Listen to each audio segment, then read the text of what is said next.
Hi everybody, Dan Illman, Matt Bernier, the DRFBets race of the day for Sunday, August the 26th. This is the Grade 3 Torrey Pine Stakes at Del Mar. It's a race you can play with a new DRFBets account and 10 times the sign-up bonus that comes along with it. Learn more at drf.com/bet. Here's the field for the Torrey Pines. We've got 3-year-old fillies going a 2-turn mile at Del Mar, carded as race number 9. You can access free formulator past performances for this race on the Race of the Day event page at drf.com. Download them and handicap along with us. We'll take the field in post position order, beginning with the number 1 Royal Descendant, who showed improved speed, Matt, with the addition of blinkers last time out. I just don't know what she beat. No, that's really the concern. The third place finisher came back and earned a 60 on turf in her most recent start. Got to stretch out in distance, which at face value, the pedigree suggests that that's probably what she wants to do all along. But I kind of agree with you. She hasn't done anything wrong in 2 starts, but she's going to need to prove that she can handle better company. And she has been forwardly placed in that last race with blinkers, breaking from the inside post. You'd have to think that Diego Pereira is going to want to get forward one more time. And there appears to be a good amount of pace in this race. And we're going to take a look at the time form U.S. pace projector in a moment. 13 Squared, the number 2, one of the more accomplished horses in this race, has big speed. Heck, she was the pace setter in the Grade 2 Summertime Oaks last time out, and she ran really well against one of your favorite horses, the classy Ollie's Candy. Yeah, you know what 13 Squared's game is. It's going to be forwardly placed, and to be honest with you, she's 1 for 9 thus far, and the only win came in gate-to-wire fashion. So I do kind of wonder if she's a little bit dependent on the lead, and I suppose there's a scenario where she clears off and gets that. You're right, that most recent start, not only did Ollie's Candy come back to earn a 90 on turf, but Chocolate Martini, say what you will, she came back and earned an 89 on dirt. So she's been keeping probably the best company of anyone in this field. I've never been a huge fan of 13 Squared, and to me, this is just another instance where I can take a shot against her. I agree. I don't really want to take a short price on her, although she certainly does have credentials. While she was in that pitched battle with Ollie's Candy in the stretch, she hopped back to her left lead very late, and that's really unlike 13 Squared, and she's been away for a couple of months. The problem with that, trying to make it a negative, is that Bob Baffert just excels, as we see in this formulator fact. Off 2 to 4 month layoff with 3-year-olds in graded stake dirt routes, 5 for 10, and actually you get a positive ROI on a Baffert horse, 344. Maybe this horse just needed a break. She's very logical, but like you, I don't want to take a short price. The number 3 is Spring Lily, and I know you've been a big fan of Spring Lily for trainer John Shirreffs. It just seems like she's a different horse when she's sprinting than when she goes 2 turns. And there also might be a little part of me that wonders if I just overrated her all along, or maybe she's not quite as good as I thought she would eventually be, or I thought she was at the time. But you bring up an important piece where it feels like her sprint races, with the exception of the career debut, they're considerably better than her route tries. And maybe there is a distance problem here. You look at the pedigree, you would think distance isn't going to be a problem, but at a certain point, you have to kind of sit back and say, you know what, maybe she's better going shorter, and perhaps she's just a notch or 2 below what I thought she eventually would be. And perhaps it was just simply her 2-turn races came against Midnight Bijou, and she was just simply overmatched, but she finished well behind 13 Squared in both of those starts. The number 4, Lamuna, has quietly won her last 2 races by a combined 11 1/4 lengths, and she really took to Southern California, and especially Del Mar last time out. Her first start off a 7.5 month layoff in a 2-turn mile race. I thought she was super impressive over next out winner Rooms. Yeah, and Rooms, not only was she a next out winner, but with a decent fig, a 79 when you compare it to what these 3-year-old fillies are running. If you think that, considering how far clear she was of the runner-up and she herself earned that 84, I think you're probably going to get a forward move. To me, she is one of those horses that you have to look at as a major player in a spot like this, and really it boils down to price.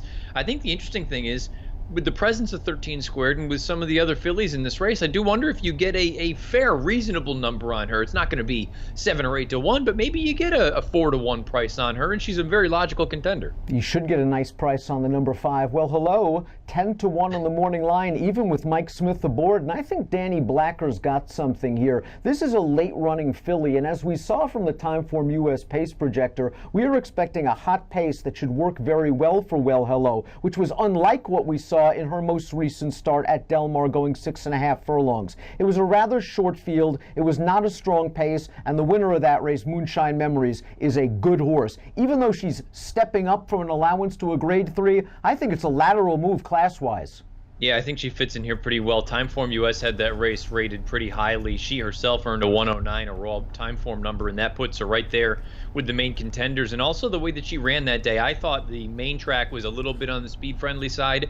And considering there was a major lack of pace, I think there's a scenario where she moves forward here. Now, the stretch out in distance, maybe it works, maybe it won't. We'll find out. But when you get Mike Smith, you get a nice square price on a horse like this. And I don't think there are any superstars. I think there are nice fillies in here, but no monsters. I think she's very interesting. The number 6, Zusha, has also quietly been moving forward from race to race from a Beyer speed figure standpoint, and was far from embarrassed in the Grade 2 Summertime Oaks when finishing behind 13 squared. It was her first race around 2 turns, her first race against Stakes Company, and she finished evenly. If she builds off that effort, I could see her cracking the board at a price.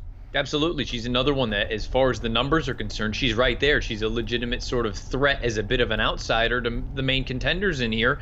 And there's no reason to think she's taken step forwards in each one of her 4 lifetime starts. She's been gone for a little bit, but there's no reason to believe she won't take another step forward here in start number 5. The number 7, Aunt Luby, was a bit of a disappointment at short prices in her first 2 starts, but she sure felt pretty in blinkers her first time around 2 turns, winning as the 4-5 favorite. She's now paired up slow Beyer tops of 68 for Dick Mandela, but this is a very limited positive formulator fact from a master trainer who knows where to spot his last out maiden winners. 2 for 6, 343 ROI with 3-year-old last out maiden winners. This horse has pedigree and potential. I wonder if this is just a little bit too much too soon, despite the formulator fact.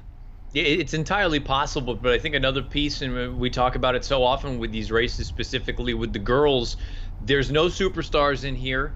And maybe you're not necessarily a threat to win, but boy, if you run third in this graded stakes race, all of a sudden you're made, especially with a pedigree like this.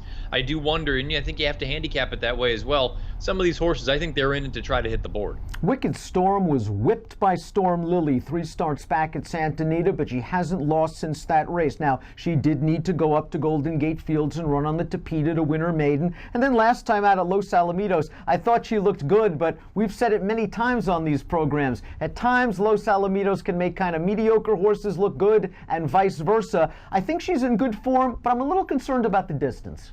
Yeah, she's going to have to stretch out here. Who knows if that's actually what she wants to do. But like you say, she's in good enough form. I suppose that's a little bit more than you can say about some other girls in here. She beat an okay field. The runner-up most recently came back and earned a 73, and the 4th place finisher, a 71 Beyer. My concern is, from a speed figure standpoint, through 4 lifetime starts, she debuted and earned a 75. Her most recent start, she earned a 75. I know she's lightly raced, but I'm yet to see any sort of real improvement here. I'm hopeful. If you don't get it on Sunday, you got to start to wonder where's the improvement coming from. I realize that the number 9, Just Grazed Me, is going to face non-state-bred competition for the first time in her career, but after watching her first 2 starts, she could be any kind. Her most recent race, the Fleet Treat Stakes going 7 furlongs, she must have been kept out in the 5-6 path on the backstretch and made this smooth as silk 4-wide bid to the front with a 1/4 mile to go, and then it was just how far after that? It was 3.5 lengths. She earned an 87 Beyer speed figure. If she runs that race, I think she's winning. She's going to have to handle 2 turns and better competition. Yeah, when I went through and watched that race, I threw her into my horse watch, and my entire formulator note, I didn't like her gallop out at all. Now, we're only going a mile, so if anything, she should be able to handle it. The 2-turn configuration is the key. But at the end of my formulator note, I wrote that I wonder if she's down the road a candidate for the La Brea when they get back out to Santa Anita at the end of the year, a grade 1 for fillies, going 7/8 of a mile. She is probably the horse to beat in here from a raw talent standpoint because, like you say, in 2 lifetime starts, she's been fantastic. I do have a little bit of concern, though, about the distance. How far does she really want to go? There are some things to like about the number 10 Broom, who is taking a gigantic hike off the Doug O'Neill claim. I mean, heck, she earned an 88 Beyer speed figure at Del Mar 2 starts back, and that would be good enough to win a race like this, I would think, or at least be really close. Plus, we have this Doug O'Neill formulator fact. Over the past 2 years, with newly claimed 3-year-olds on dirt, 31% winners and a $4.80 ROI. This horse, though, is stretching way out in distance with a lot of other speed to her inside, and her goose could get cooked. She has handled the distance in the past. You know what? Really, the thing for her with me, I look at it and go, the 88 buyer, where did it come from? Because if I strip that from the PPs, she's never buyered higher than 78, and that's simply not fast enough to win. If you believe the 88 2 starts back, she's obviously a player in here. You brought up that she's had success at the distance, and that's more than many of these girls can say. I just don't know that I entirely believe the 88, and I don't know that she's actually that good. Tough post for the 11, True Royalty, who has to break from the far outside here, but she took on a really sharp filly last time out. Anonymity came back to run an excellent second in the graded Rancho Bernardo with an 87 buyer speed figure. True Royalty has kept some good company in her career, but whenever I see those yes it's trues on top, I worry about distance.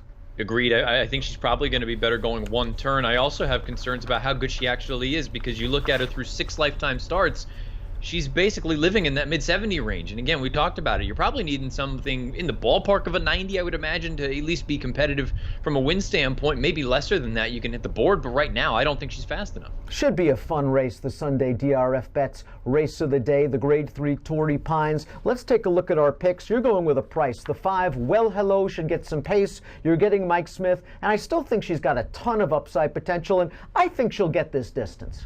You know, it's one of those things when you use DRF Horse Watch and all of a sudden you get 2 emails in and you see 2 horses and you're like, all right, this is going to be good. Well, when they show up in the same race, that's a little bit of a disappointment. I think, well, hello, I like that return effort enough. I think she's going to move forward. The distance, I agree. I don't know that it's going to be a problem for her. I guess the question just boils down to, do you think she's talented enough? The good news is the price is going to be appetizing enough where I can take a chance to find out. But I have to admit, I think the horse that you like just grazed me. I do have questions about the distance, but from a talent standpoint, I think she might be graded stakes caliber against open company like she's going to face on Sunday. I do wonder if shorter is going to be better for her, though. Give me numbers. 5, 9, 4, and 2. I'm going 9, 2, 4, and 6. I just like the way Just Grazed Me won her first 2 starts. The mile is a question mark. I think you make a really excellent point about the gallop out or lack thereof in the most recent race. But again, I just think from a talent standpoint, she has shown the ability to sit off a pace and finish, and I think she can get the job done here over the Baffert runner 13 squared, who's still eligible for a non-winners at 2 life. 9246 for me in the Grade 3 Torrey Pines. Bet it with a DRFBets account. Sign up, grab 10 times the bonus at drf.com/bet. Bet 20, get 200. Approximate post time for the Grade 3 Torrey Pines, your Sunday DRFBets race of the day, 6 o'clock Pacific. Best of luck.